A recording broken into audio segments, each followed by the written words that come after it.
rest of the story. The bride wore 0. It was to be her second marriage.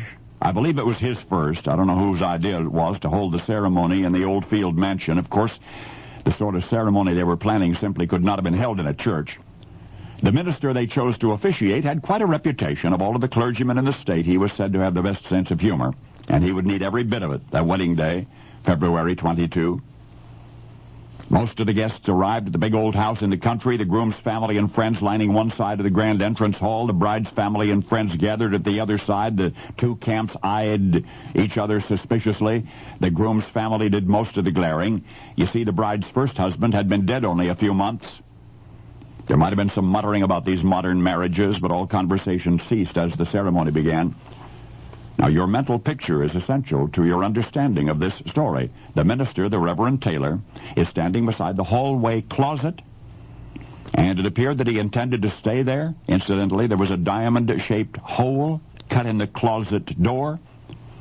Anyway, as the processional music played, the groom strode up, joining Reverend Taylor beside the closet, and then the bride entered the hall. She was quite lovely, actually. Moments later, she too was standing before Reverend Taylor, although she did not stop walking.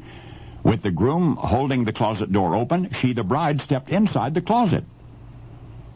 You have this picture now. The wedding guests are assembled, the minister, the groom, but the bride is in the closet. Her slender hand reaching through the diamond-shaped hole in the closet door, and thus did bride and groom join hands, and thus were the rings exchanged, and thus did the ceremony proceed to its termination, but this is the rest of the story. Inside that closet, as the ceremony was taking place, the bride was completely undressed.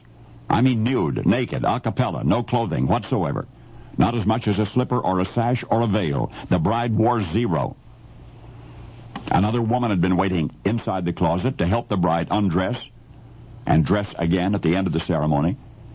For the bride had entered the closet clad in the most ordinary apparel, had emerged from the closet dressed elegantly in silk and satin and lace, and yet all during the ceremony she wore absolutely nothing at all. And the reason I've recounted this particular wedding is that we know so many of the details. And it was not the first wedding of its kind, nor was it the last. For in those days, any man who married a widow was to be held responsible for the first husband's debts, unless, the law said, unless the bride entered her second marriage as she had entered the world. As she had entered the world, that meant topless and bottomless, and that was the law.